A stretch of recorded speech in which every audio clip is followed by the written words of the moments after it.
You're listening to the ESO Network, your station for all things geek.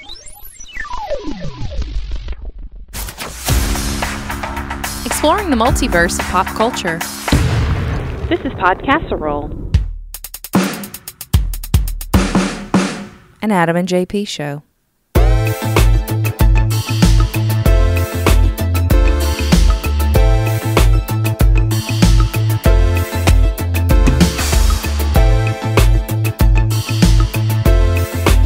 Podcasserole. Would you look at that? That makes him Adam. Yeah, we just J. Patrick. Just keep coming back like an old cockroach in your ears. What? Well, that's weird. Is that a bad thing? And kind of gross to think about. I'm sure that's happened. They say you eat, what, at least 15 spiders in your lifetime? Is it 15? I made that number up. Could be 5, could be 3,000. I don't know. They say you eat 1,000 spiders. 15 seems right, though. Haven't you heard that? Like the average person eats blank amount of spiders in their lifetime in their sleep. Don't tell me that. How many spiders? I'll never sleep again. You sleep again. You never heard that before? I've heard stuff like that before. I've slept with you many times, and I'm aware that your mouth is wide open. Yes, it is. That's true. 8 is the average. How many spiders does a human eat in their lifetime? 8 is the number. Ugh. Yeah. So you're saying I'm an easy target? Well, I mean, 8, for the average human lives 80 years. It's 1 every 10 years. So I'm probably above average because I do sleep with my mouth wide open. So even though you're double, you're 16. That's 1 every 5 years. What if I eat a poisonous spider? I think your body's enough it's good to handle it. Really? I think so, yeah. You think you're like if you were to eat the spider and then it makes its way down to your stomach acid, it would just kill it? I think so. That or you have some awesome superpowers. That's true, like Spider-Man. That could be cool, too. What if I eat a radioactive spider? Yeah. I mean, think about the worst thing you've ever eaten you didn't know. Maybe we shouldn't talk about that. Let's stop. I always have fears of that. That you've eaten something terrible? Yeah. I mean, you don't know. I mean, we all eat, even, it doesn't matter if it's like a $3 burger from McDonald's you or don't a know. You $30 really steak don't from know. anywhere. You have no idea. Yeah, you no really idea. don't know. And not only that, like the preparation of it, but where it came from, how the animals treated it. Let's not talk about it. Yeah, okay. A lot of blood. All from cockroaches in the ears to 8 spiders to now a bad steak. A lot of blood. What the hell happened here? Feces in your food. Hey, something we like to do on the show on Tuesdays is called This Week in NWO News. Well, most Tuesdays we do it. Yeah, most of the Creepy Tuesdays. It's transferred over to the NWO News. Yeah, and, well, let me just play the theme and then we'll start talking.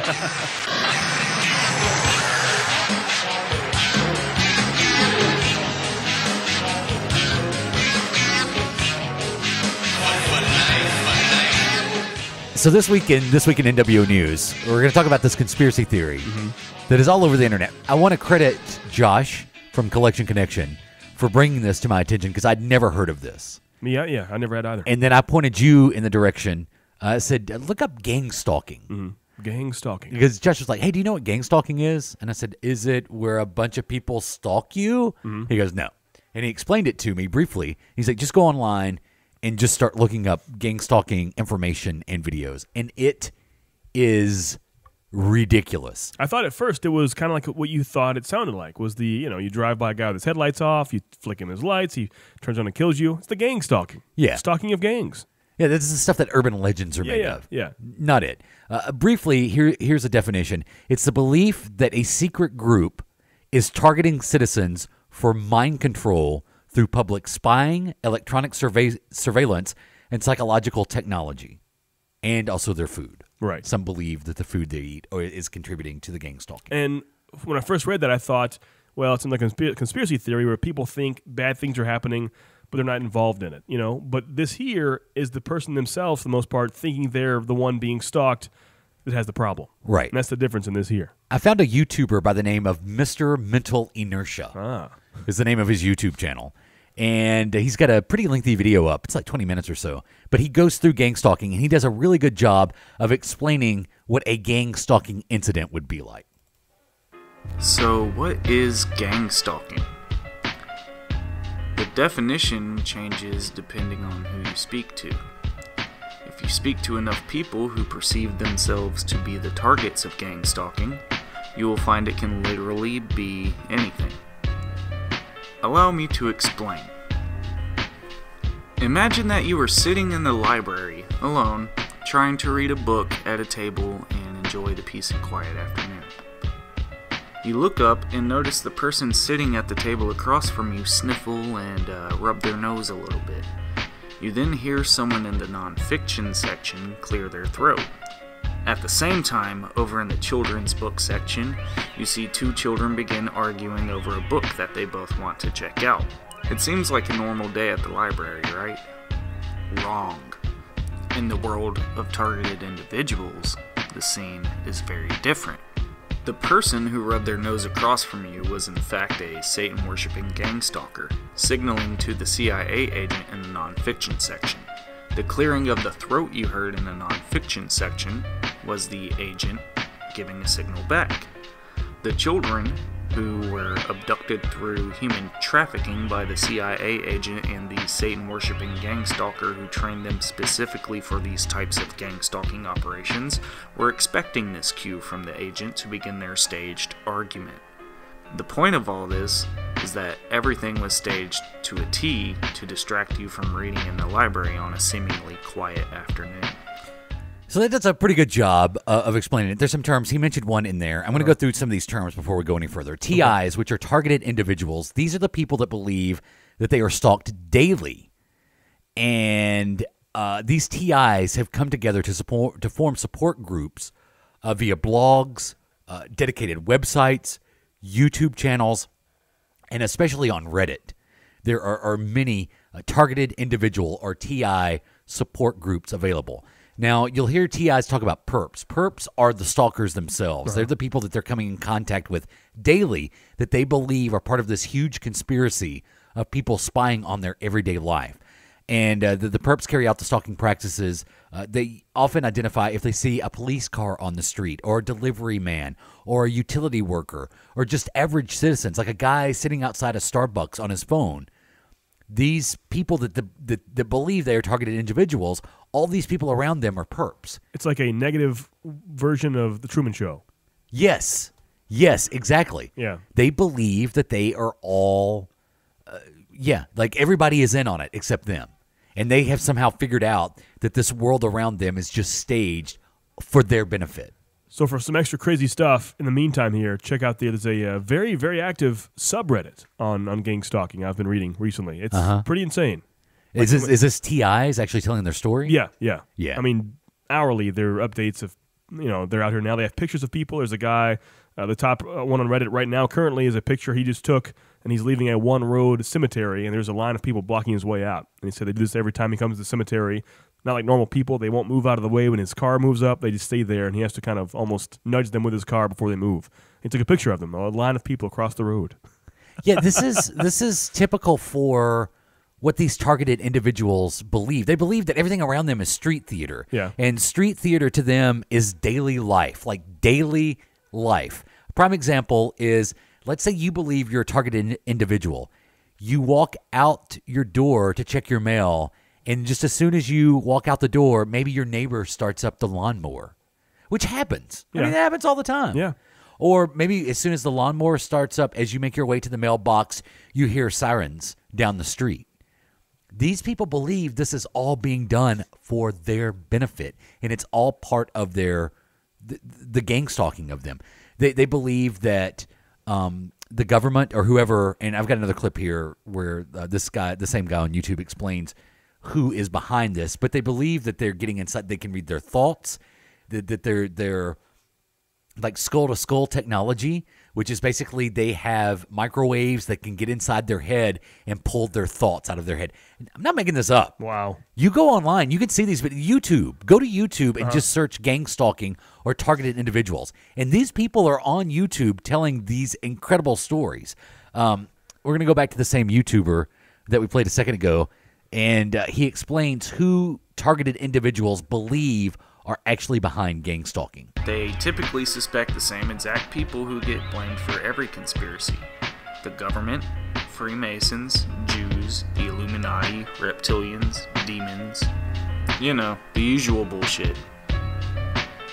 Half the time they don't even care who it is and are quite content just referring to them as they. The reasons why TIs are stalked are usually different too, depending again on who you speak to, but they all mostly have the same narrative. They think they are special for some reason or another. They're chosen, if you will, and that almost everyone around them is in on this grand conspiracy and put there specifically to bother them in some way. Think of the agents that were chasing Neo before he took the red pill and realized he was the one. And that's what they believe. Yeah, pretty much. They believe basically we are all living inside a matrix. Now, are these people so bored with their life? I know they totally believe it, 100%, but they're so bored they have to kind of create this extra world, this craziness, because they have nothing to live for? And that sounds mean, but you know what I'm saying? Yeah, I think they are looking for some meaning in their life. And when I was talking to this... That's what I'm trying to say, with Josh... Better way to put it. They are also looking for a way to explain things. Like, say you hit a string of bad luck. And this has happened... I mean, this has happened to me. This is just life. Like, say you lose your job and your car breaks down, and then maybe you come down with something all within a week or a couple of weeks. And it just seems like every day something bad is happening to you. And I think just as humans, why is this happening to me? Why is this happening? And that's just a human emotion to have, to question why bad things are happening to you. And then these people, and then this part of this is an internet phenomenon. Oh, yeah. Because these people have found a way to connect with one another through the internet over the last decade. Thus the YouTube channels and the subreddits and these support groups. There are actual targeted individual support groups that exist, and they meet and they share their experiences. And I think a lot of that, is them looking for a way to explain negative things that happen in their life. I think it's also paranoia. Yeah, a lot of that. A lot. Paranoia and schizophrenia. Oh, yeah. I mean, I think some of these people that claim that they are targeted individuals are, in fact, schizophrenic. Yeah. I'm not saying they're all schizophrenic, but I think mental illness does play into this belief.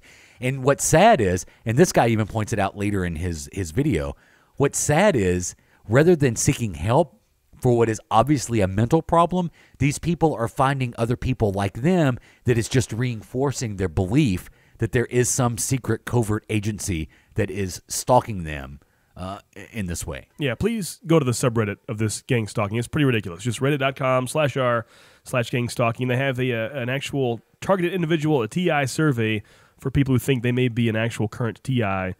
Can I go through some quick questions here on the survey? Yes, please. Number 1, are colors involved in your harassment? How are they used? Please describe 1 to 3 examples.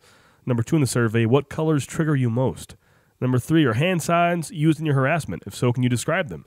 Number 4, have you been cyber stalked? Number 5, did your stalking escalate from online to physical or from small incidences to larger? And this goes on through 32 questions. Stuff like, how have you been stalked on foot?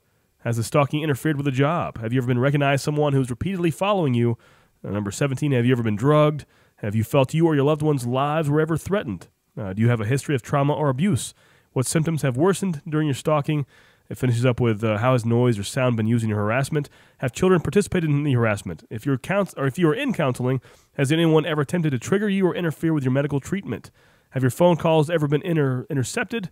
Last but not least, have you received any messages online from strangers with content that relates to your harassment or personal life?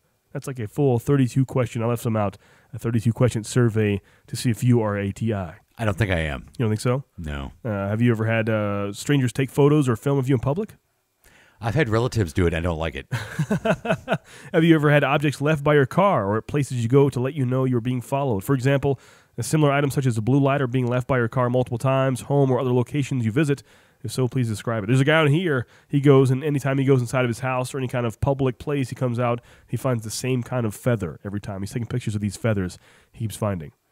Could that just be that the same bird lives in front of his house? And it's possible, but always in his doorstep. And even if you were, let's go a little on that side for a bit and say you were being gang stalked, what's the end game? Not just that, but like something as simple as the feather. What does the feather represent? If someone is gang stalking you, they want to be as incognito as possible. I think leaving a feather on your doorstep is pretty non-incognito. That's pretty obvious something's going on. You know what I mean? Stuff like that. I don't know. Is that like a symbol to the other gang stalkers? Hey, on this whole street, this is our target. Dude, there's so much of this. Are people checking people's front porches for feathers to see who they should stalk? I don't know. Possibly. I'm sure that factors. See, anything can factor into this. That's the thing. Like anything that happens to you in your daily life can factor into this. Now, what's sad is, I mean, cyber stalking is real. Like people really do. They're cyber stalked. Like you are like a novice Facebook cyber stalker. Yeah, it's simple and fun. But all kidding aside, I mean, that is something that can really happen. People can be harassed online. They can be cyber stalked. They can be hacked. So there are real life things that can happen to you.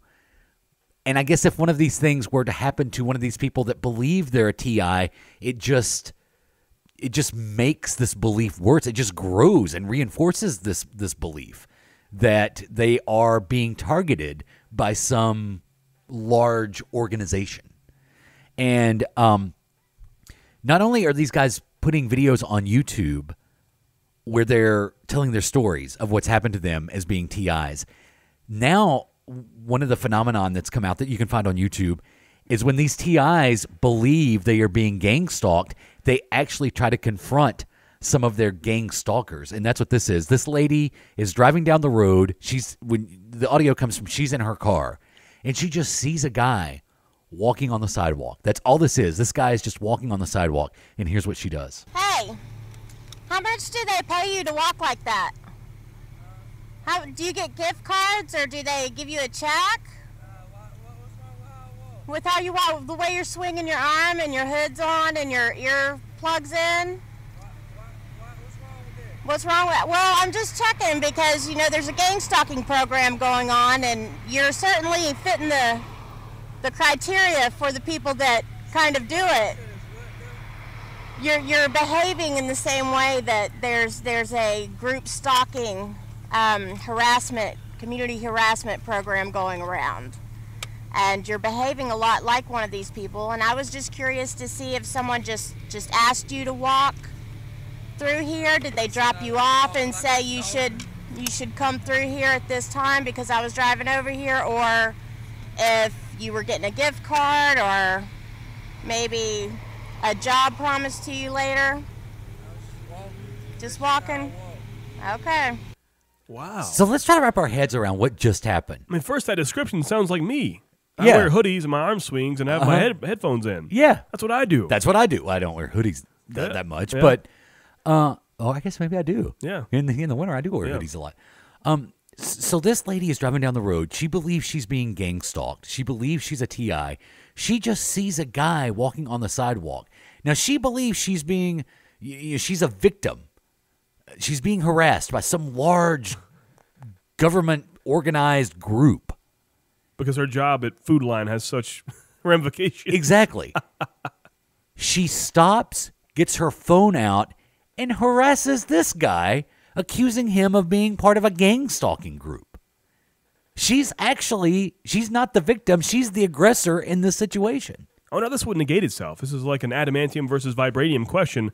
What if a potential TI started harassing a person thinking they were stalking them, but the person they're harassing is a TI themselves?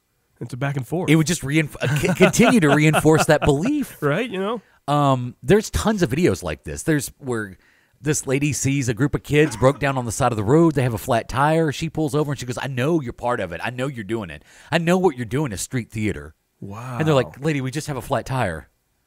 And I've got more. Wow. I've got more TI clips coming up from people that believe they're targeted individuals. In this world, in this culture of gang stalking, there are certain names that come up. One of the names that come up is Aaron Alexis. If you don't recognize the name, he is the shooter in the Navy Yard shooting a few years ago. And gang stalkers have really rallied around this guy because he believed he was being gang stalked. Sadly, a lot of people that believe they're targeted individuals end up taking their own life. Really? To end it. It's too much to endure, huh? Yeah, which is clear. I mean, this is a mental illness. More times than not, this is a mental illness. And so Aaron Alexis believed he was a victim of gang stalking. And when he committed that shooting at the Navy Yard, it was him trying to purge this from his life, basically. So people that believe they're targeted individuals believe he was really being gang stalked, and the government drove him to kill all these people. We're going to go back to the YouTuber Mr. Mental Inertia. This is a clip from that same video about Aaron Alexis and other famous gang stalking victims. You might remember Aaron Alexis, the perpetrator of the Washington Navy Yard shooting, in which he fatally shot 12 people and wounded 3 others before being shot dead by police. Aaron also identified as a targeted individual, and he believed he was being followed everywhere he went, and that people were literally hiding under his bed even, and that the government was using an electronic weapon to make him hear voices. Lesser known, but more important in the equation, in my opinion, is Myron May. Myron May went into the FSU library and shot 3 people. He also identified as a TI and believed the government was making him hear voices, and he was also a member of the group Targeted Individuals International on Facebook. He made a rather shocking post to the group's page that should have, but did not, set off red flags for everyone because they were too busy encouraging these kind of delusions. He asked, "Has anyone here ever been encouraged to kill by your handler with a promise of freedom?" By handler, he means his government handler that speaks to him using voice-to-skull technology. He was hearing this person in his head. Apparently, not one person in this group thought that the question was an odd one to ask. Soon after this, he sent out various packages to people, and then after conducting his preparations, Myra May went to Florida State University with the intent to kill. He wounded 3 and was killed by the police. Hearing voices in your head is a symptom of schizophrenia. Mm-hmm. That's textbook schizophrenia. Yeah. And rather than him saying, "I hear voices in my head," and him being encouraged to go get help, he hears voices in his head and finds a group that says, "Oh yeah, this is, you're being gang stalked. This is government technology." Yeah, I read about the microwaves here. Yeah. Yeah. Now, for this to keep going and grow as it has over the last 10 years, there has to be legitimate individuals to step up and say, this is actually going on. People that believe they are targeted individuals have found a doctor in Florida. He's Dr. John Hall. And Dr. John Hall is about to explain from his YouTube channel that he found a victim of gang stalking that he has actually helped. Now, he believes in this. He believes in gang stalking. He believes all this is actually happening. I think this is probably the most sad story because this guy is a medical doctor. He knows better, but he also wrote a book. And so he's got a whole side job where he actually profits from the belief of gang stalking. So I think this guy actually has a financial motivation for him to be the hero to gang stalker believers that keeps this going. I'm Dr. John Hall. I'm a medical doctor in San Antonio, Texas, author of The New Breed, Satellite Terrorism in America. The book is about my experience with a female target in San Antonio, Texas that was the victim of what we think is a satellite-based tracking and harassment system based on directed energy weaponry and electromagnetic weaponry used by the government. My impetus for writing the book was to expose the fact that this technology is being used nationwide and globally in an apparent experimental fashion to harass certain people. This started about 2006, was ongoing with the female victim that I wrote about until her name was changed and she was moved out of the city where she was being targeted. The perpetrators of the targeting were a private investigative group owned and operated by a former FBI agent who hired nothing but his relatives to work for him. Want to find out more? Go buy my book. Yeah, please do. That's really sad. That's messed up. Yeah. And he continues about this private investigative group that has this technology that no one should have. The perpetrator groups doing this type of targeting do have to be given access to this technology. This isn't technology that anyone can get online and find access to. At the very top, there are appropriate agencies collecting the data. However, at the community level in each major city, there are perpetrator groups that are pretty much allowed carte blanche to use this technology however they see fit. Some are attacking certain groups based on sexual orientation, gender, or race. Some are using it for corporate espionage. But in the grand scheme of things, as the data comes back to appropriate agencies, the mix does appear random. See what he does? I mean, does spy technology exist? Absolutely it does. Of course, yeah. The government has spy technology. I mean, just read, Snowden's stuff that he released. Yes, it exists.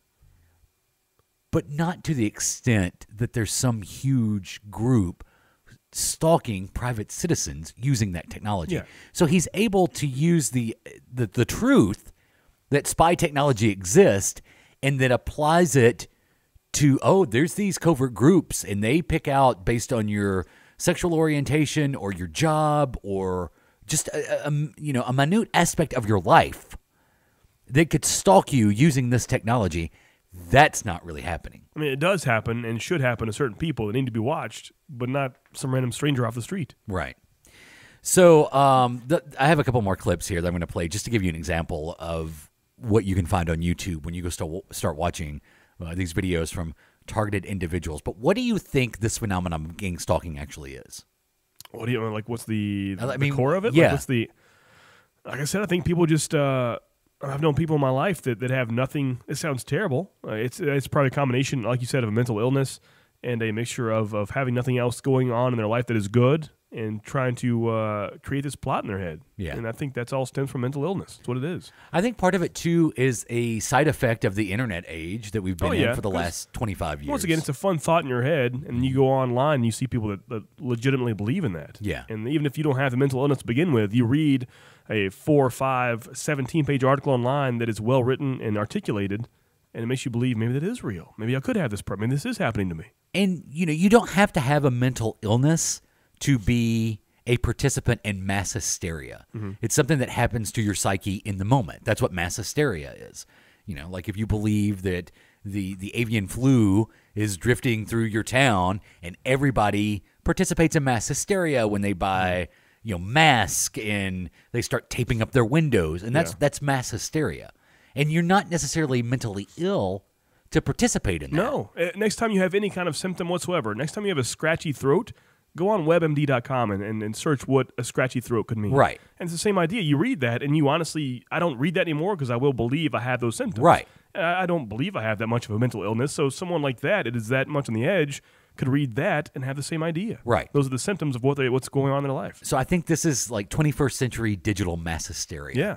Is part of this. Have you done the WebMD rabbit hole? It's terrible. Oh yeah. I did it once. I'll never go again. My niece went down the rabbit hole this week with something. And I was like, don't go. Don't do that. She was like, it says cancer. I was like, it's always cancer. It's cancer or lupus. You pick. Yeah, exactly. Which one it is. Exactly. I have a bump on my arm. Well, it could be malignant and it's cancer. Yeah. I don't look at WebMD. No, not at all. But it's the same. You know what I'm saying? It's the same idea as that. Yes. You go on there and you make yourself believe, oh man, I could have cancer. Right. Yeah. There was a weird guy that was sitting outside the Starbucks when I walked out, and then there was a UPS guy that took off down the street as soon as I walked out. Yeah. You start looking that up, and it's like, oh, these are gangs. These are gang stalking. Yeah. Like I said, there's tons of targeted individual videos on YouTube.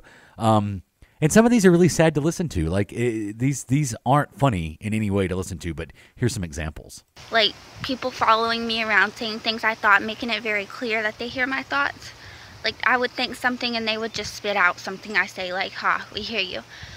And then if I ask them about it, especially the people that do it, they say like, what are you talking about? Like they give you a crazy look and they just want to be like, what are you talking about? You're crazy. Why would you say something like that? And then they'll go back to doing the same thing that they're doing to you. And I think that's all like, I mean, they have to be a psychopath. Like you have to have like something off in your mind to do that to somebody. Like these people are crazy and they do this for a living. I don't get why. I don't understand it. I don't know exactly how they do it, how to stop it, why. It makes no sense. Wow. You have to feel bad for the people. Yeah, I do. I totally feel bad. Yeah. In no way am I making fun of these people. Yeah. I mean, because that's a young girl. She's like 21. If you go and look at her YouTube, she's 21. And you can hear like the sincerity in their voice. Yeah, you hear the stress in her voice. But she doesn't realize that, Adam, you and I we're going to go to happier things here in a minute. Right. And we're going to talk about Iron Man 2. Now, we're going to be talking about the same thing. So it's very likely that in that conversation about that movie, you and I are going to maybe even reach the same vocal conclusion about something that we talk about. Just because you and I say maybe the same thing at the same time doesn't mean that I'm reading your mind and you're reading my mind. Right. But once these people buy into this belief, when stuff like that starts happening in their normal life, they don't say, Jinx, buy me a Coke, when they say the same thing as another person. They believe that other person is reading their mind through this. I think I call it skull to skull. It's called voice to skull technology. It's really sad. And here's another sad video. This lady hit a real string of bad luck in her personal life, and then, stuff started happening to her pets, and she chalks it up to gang stalking. It started back in Wadsworth, Ohio, where a woman named Jennifer Thomas had made a decision about me that I deserved this, and she had connections with the government. She was a court reporter. My animals are being hurt. This is my little chicken. Her name is Ernie, and she has had her wings clipped. My cat, let me see if I can change this around. My cat Henry has had, it looks like hot oil put on his head, and this happened today when I came home. I have come back home to see destruction to my property. I have had eggs taken from my chicken coop. Wow. Is that a documentary, by the way? No. If so, I want to see this. It's just her YouTube channel. Oh, really? Yeah, Oh, wow. it's her YouTube. And she goes on for like 25 minutes. Really? Just walking around her house. So what kind of hot oil being dumped on the animal's head? What does explain? I'm not saying she's right and true in this, but what could explain that? Maybe Is someone so crazy they do that themselves and then say someone else did it? Well, I think that's certainly a possibility. But I mean, her cat could have gotten out and got underneath the car, and maybe a little bit of the oil from the car got on the cat's fur, because the cat's not hurt. I mean, when you see her in the video, you can't even really see what she's talking about in the video. But I'll close with this, and here's the difference, I guess, in someone who believes in gang stalking and someone who's not. First of all, if you believe you're a targeted individual and you hear this, you think Adam and I are part of the street theater. That's true. You would believe that we are part of the game, and we're not. I promise you we're not. It'd be a nice paycheck, I'm sure. I'm not even giving gift certificates like that one guy. That's true. I wasn't even promised a job. But the other day, and I thought about this after researching a lot of this, and then I was mowing the lawn yesterday. So I'm out mowing the lawn yesterday, and I'm mowing the front yard, and I get to the very edge where the yard hits the street. Yeah. And I noticed that at some point, probably, and it had to be since I guess it rained because the mud allowed this to happen. At some point, somebody obviously drove off the road into my front yard. Mm-hmm. You could see the tire track come up on the curb, and then that same tire track followed into the yard and then back down off the curb and back down the street. So I'm guessing somebody came along maybe at night, a little too much to drink, or maybe they were texting, and they didn't pull and park in the yard. They actually pulled in and out of the yard with one tire. If I believed that I was a targeted individual, I would use that as evidence that I was being gang stalked. That's true, yeah. Someone at nighttime, are you sleeping, is driving through the front yard. Yeah. Because I'm being gang stalked. Yeah. But looking in your windows, but also leaving a symbol for the next person. Mm-hmm. Hey, I left some tracks in their yard. Look for that. Yeah. Now bash their mailbox. Yeah. And pull down the pants of the dummy in his front yard. Yeah. Oh no, that was when we first moved here. It's been going on since the beginning. So yeah, just some examples of like they find these things in real life that they chalk up to being gang stalked. Any final thoughts? It's madness. I feel bad for the people. Like a lot of these conspiracy theories, I believe it's a mixture of people believing it and kind of having a fun time. Like when we talk about aliens and Bigfoot, I think people believe it in a way, but also their lives are being ruined by it. Right. And this is kind of a different take on that, where the lives are being affected, and that's kind of sad. Yeah. It's definitely obsessive behavior, definitely borderline schizophrenia in some cases, and sad. and someone looking for meaning in their life, I guess. Yeah. Maybe next time we'll do a happier NWO. Yeah, news. do that. Because we actually have been sent some suggestions of stuff that we should do. Well, yeah, like what? Well, I know our buddy Big Mike right wants us to talk about the Kennedy assassination conspiracy. Yeah. And then we got a tweet from our friend David Brewington over at Blame Your Brother. Yeah. There was something he tweeted us that we said we'll have to talk about that. Yeah, we'll do that. So, yeah, in the next few weeks, we'll start going to your suggestions for things to cover in This Week in NWO News. You can always tweet us at Adam and JP. Tweet us something you want us to research. Do it. We're all for it. Coming up, we revisit the Marvel Cinematic Universe with Iron Man 2.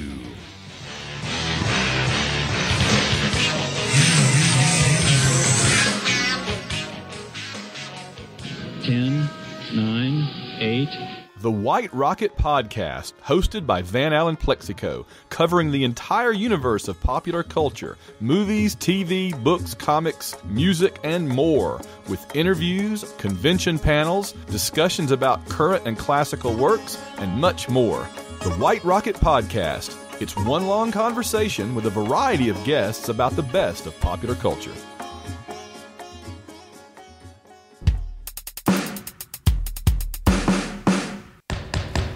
We pick up now where we left off. Mr. Stark, please. Yes, dear. Could I have your attention? Absolutely. Our priority here is to have you turn over the Iron Man weapon to the American people. Well, you can forget it. We're safe. America is secure. You want my property? You can't have it. But I did you a big favor. I have successfully privatized world peace. We're adjourned for the day. You've been a delight. Okay, give me a smooch for good luck. I might not make it back.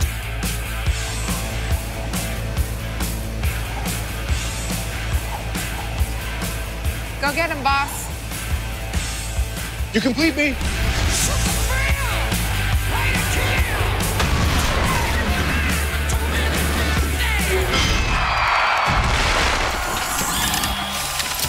Oh, it's good to be back. So the third movie in the Marvel Cinematic Universe was actually a sequel to the movie that kicked it all off in Iron Man 2. Yeah, and the first time I saw this in theaters, so before this research of this week here, I'd seen the movie one time in theaters when it first came out, and to be honest, I wasn't the biggest fan of this movie, and I feel like, kind of contrary to popular belief, as time goes on, time is easier on this movie than most others. I agree with you. Yeah. I agree with you. And rewatching this week, I remember being a bit. I enjoyed it in the theater, but I remember thinking, oh, it wasn't as good as the first one. Yeah, and it's not as good as the first not one. at all. But you're right.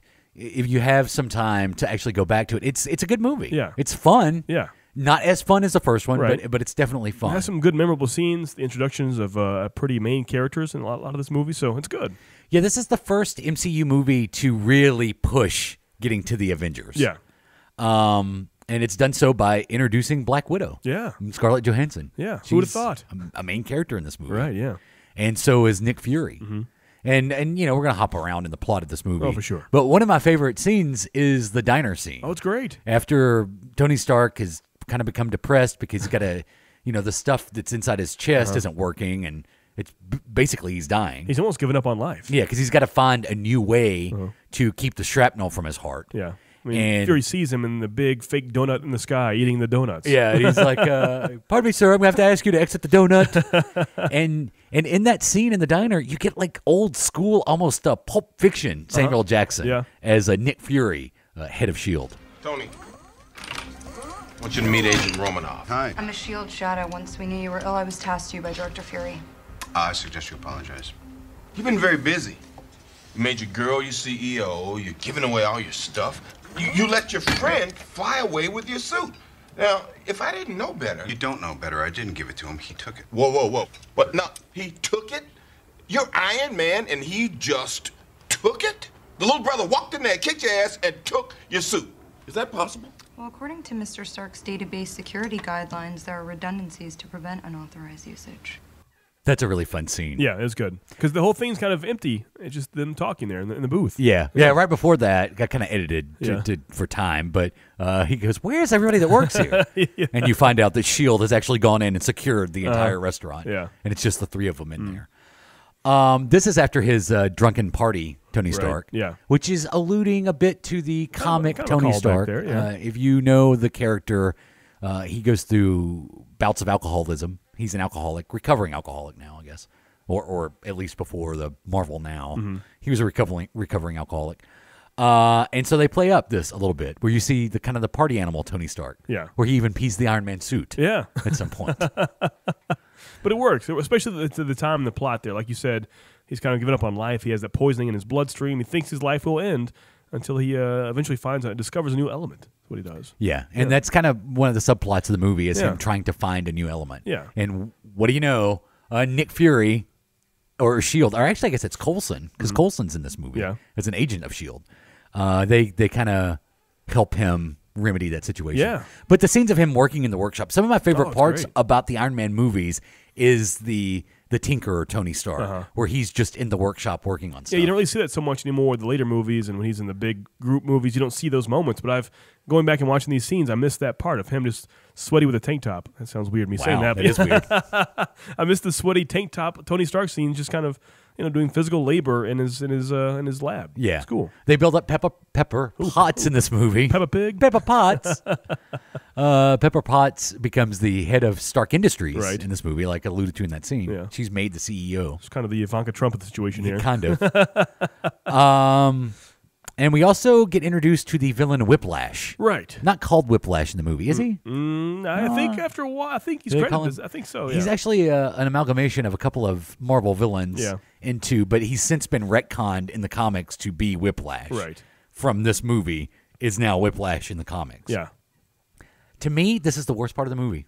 Maybe we talked about this off mic, but I believe the way the movie and the plot is structured, it was almost out of order. In the first 15 or 20 minutes, you have this amazing Formula One race scene where Tony Stark is racing cars, and Ivan Danko, Whiplash, as we know him, he comes in, he kind of sneaks in, gets on the tracks himself. He has an actual arc reactor himself, and he has these almost Doc Ock tentacles. And that showdown to me could have been like a final boss, a little more extended, a final boss battle in the movie. And you have this in the first 20 minutes of the movie, and kind of shot that there, and it's kind of a small, low drawl until the main showdown later on. But I think that could have been done better, and a better placement of that maybe. Like if you combine the end of the movie where he faces Whiplash with this and actually had the movie culminate at that open wheel Formula One race. Yeah, I mean, he debuts new armor. You see him stick his hands in there. It's kind of like almost like a steering wheel mechanism, puts those in there, and it goes from his chest and spreads out to his arms and his torso. Stuff like that could be cool for the end, like for him to work the whole time on that and then debut that new armor at the end. But in the first 20 minutes, I don't know. If we're nitpicking, that stood out to me as like, when I first saw it was awesome, but looking back, I'm like, that could have been spread out a little more thin there.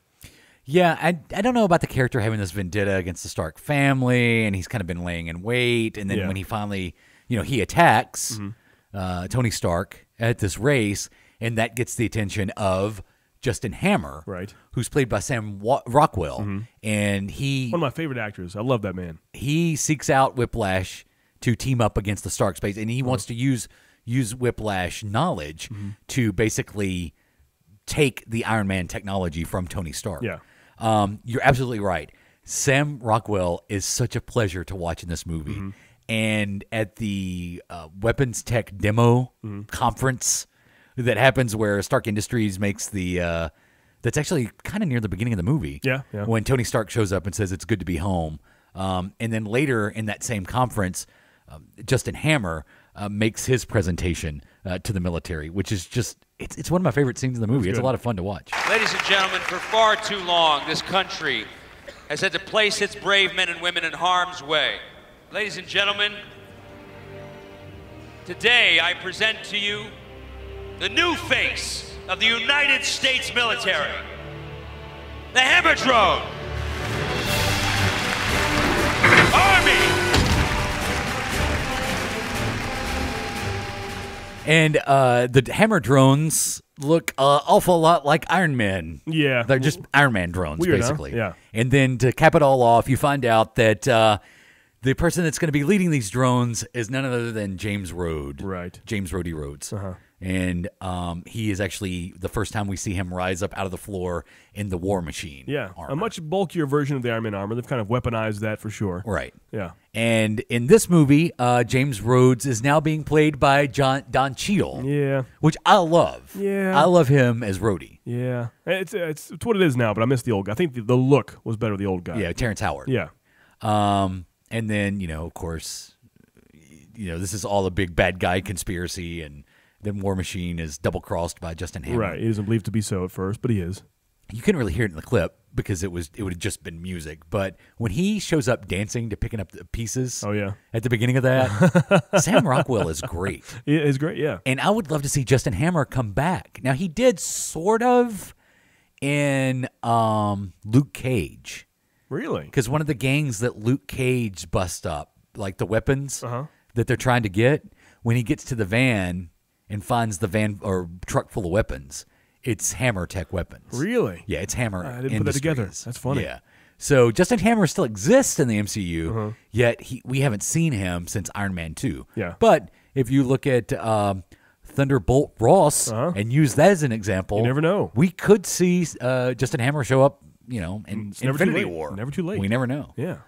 The original Nick Fury just came back in Guardians Volume 2. It's possible. Really? I mean, Hasselhoff. Oh, Hasselhoff. Oh, yeah.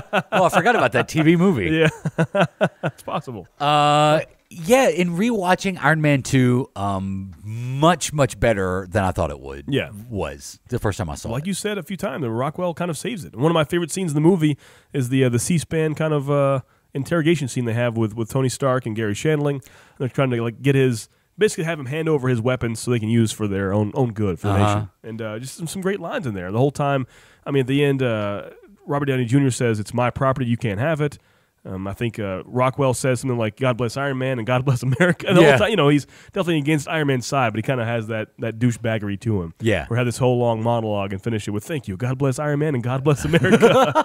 Just kind of, that stuff stood out to me. I love...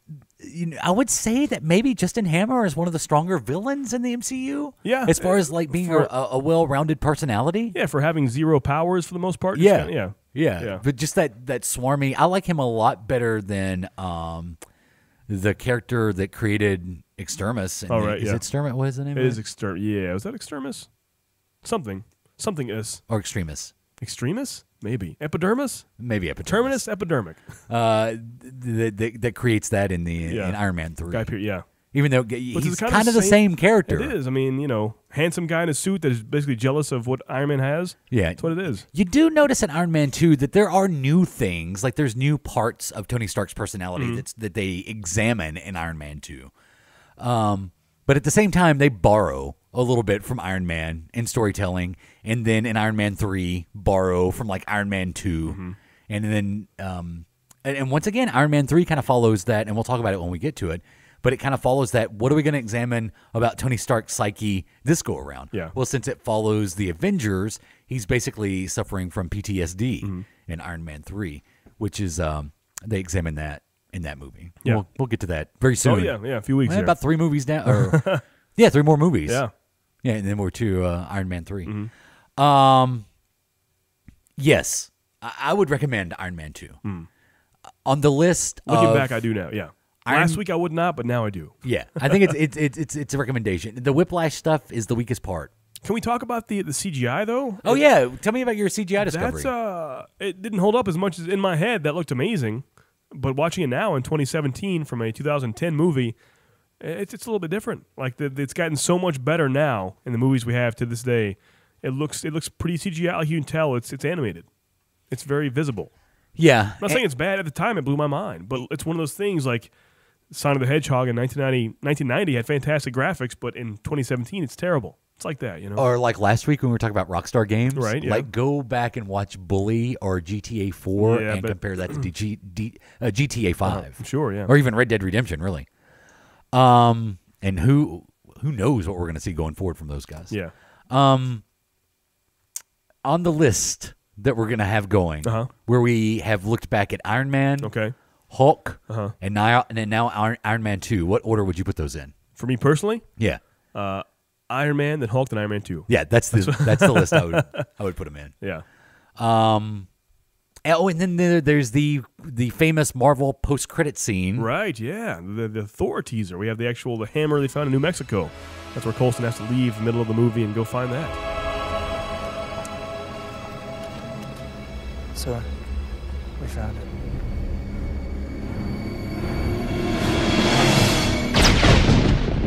It's kind of funny that scene follows up on something that Nick Fury said in the diner scene that we played earlier, where he mentions, do you think you're he says something along the lines of, do you think you're the center of my attention? Do you think all I have to worry about is you? I've got some serious stuff going down in the Southwest that I need to be at right now. Yeah. And then that post-credit scene shows you that Thor's hammer has fallen into the desert. I remember, it's like one of those moments you'll never forget where you are. You remember seeing that in theaters, like, oh, it's Thor. Yeah. Yeah. And then we see Coulson with Captain America's shield. Right, yeah. In Iron Man 2. Yeah, very briefly. He needs, Iron Man's trying to discover that new element to help to save the poisoning of his blood, and he points to the shield of Captain America. Oh, that right there. And you see that he holds it up with a star and the red, white, and blue, and basically he needed that just to level and balance out his piping for his contraption, really. Which, okay, well, Tony Stark's dad created right Captain America's shield. Yeah. Yeah. And then there's the cosmic cube that's in Captain America. I'm trying to see where the first technology, alien technology, shows up in the Marvel movies. It's not Iron Man, is it? No, it's got to be the cube, right? It's got to be the cube. Yeah, the cube that Red Skull's trying to get. See, it's weird because I need to go back in my head. I know all these top to bottom. I need to go back and almost watch all of these again. There's been so much since then. I mean, seeing Iron Man 2 gave me another appreciation for going back and revisiting these and going a little more in depth. Even Thor and Thor 2, I want to see those again. The first Captain America, need to see that again because I don't have many memories. If you ask right now, without looking what Thor 2 is about, I cannot tell you 10 words what it's about. The Dark Elves. Yeah, that's all I've got with Eccleston. Yeah, and dark matter. Yeah. They're trying to control the dark matter. I have no idea. I have no recollection. Even the first Thor, I enjoyed it and saw it multiple times, but really as far as story and Loki, and I can't describe much of what's going on. Yeah. I really can't. And the first Thor? Yeah. I do need to watch it. It's been a while since I've seen that one. Basically, it's Thor comes to Earth. Especially before Ragnarok. We've got to have the refresh here. Yes. Yeah. Yeah. Well, we'll get there. Yeah. Final thoughts about Iron Man 2? Loved it. I mean, more than I thought I would. I know it's, as of right now, number 3 on my list, but it won't go too much further for a while. I know that with what we have coming up. Yeah. It's true. Now, there's a low point of the Marvel Universe, but if there was, we're about to hit it. In my opinion. Not with Thor. No, but it's still in the echelon of the whole countdown. It's still lower than it should be. The original Thor? Yeah, I mean, it's not my least favorite, but it's not in top 8. I'll give you that. Okay, yeah. That's fair. Yeah. That's fair. We will revisit that next month. Yeah. That's the next one on the list. Pretty exciting. Is the original So we're not Thor. doubling up anymore? We're waiting a month? Oh, no, we still have to double up. Oh, yeah. Yeah, Right. We'll double up. I don't know if we'll double up next month, but Yeah. yes, we've got to get through. Yeah. Yeah. We'll have to double up. It's exciting. To end this by May of next year. There we go. Wow. Have you put into account Spider-Man Homecoming and Yes. Guardians Volume 2 and Yes. Ragnarok? And, Uh-huh. Okay, make sure. Okay. So, yeah, the last movie we review before Avengers Infinity War will be Thor Ragnarok. Now, being a Sony/Marvel movie, is that part of the MCU? Will Homecoming be an MCU movie? Homecoming is an MCU movie. Okay, make sure. Well, we saw in the trailer. Yeah. You know, there's scenes from Civil War Right. actually in the trailer. So, so I'm looking forward to going back to these older ones. Though, Same here. that Yeah. I haven't seen in a while. Like I said, with Iron Man 2, I was kind of like, oh, okay, it's my homework. I watched it, I'm like, oh yeah, this is good. It's cool. Justin Hammer is great in that movie. Yeah. He really is good. Yeah. Anything else you want to before we get out That's of here? about it. I mean, I think the older I get, in my younger days, I wanted as many villains as possible. The older I get, I realize the more villains you have, the weaker the story is because of that. And I don't know why that is. You think they know from the get-go this is a weaker story, therefore if we shove more villains in, it's better? I just think every time it happens. I mean, I say I love Batman Forever, and I do, but Batman 89 is a much better film, of course. Right. And so that's the one single villain compared to the multiple villains they have later on. Look at Spider-Man 1. But even 89's Batman has more than one villain in it. Yeah. Grissom's a bad guy. Yeah, but Joker. You mean like super villains? Yeah. I mean, think of Amazing Spider-Man. Fantastic movie. Amazing Spider-Man 2. In my eyes, pretty terrible. And has multiple villains. I think it's time. Even Spider-Man 3, with Sam Raimi's Spider-Man 3, had multiple villains, a problem. Spider-Man 1 was awesome. Just Green Goblin. I don't know why, but the older I get, the more I realize on paper, I'm like, yeah, give me all the villains. Give me 8. But now I'm give like, me all the villains. No, just give me 1. Yeah.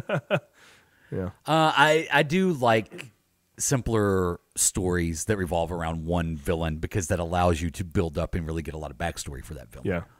Yeah.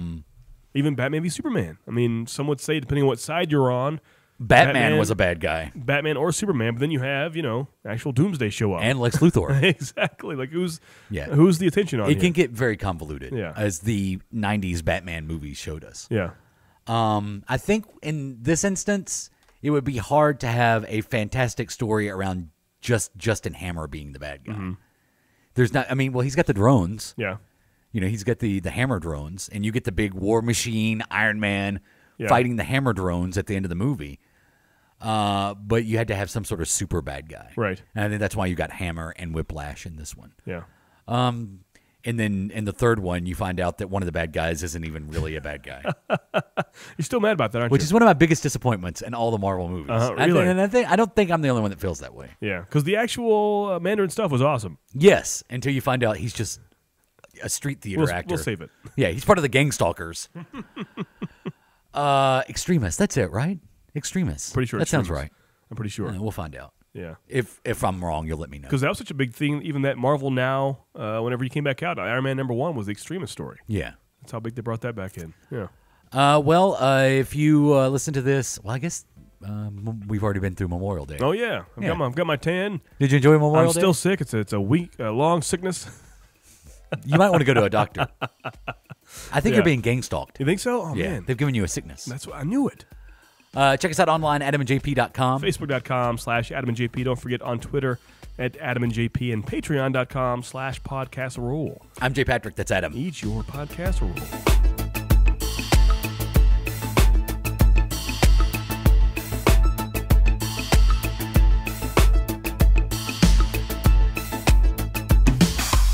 This has been a production of the Adam and JP family of on-demand talk radio. AdamandJP.com. Right now.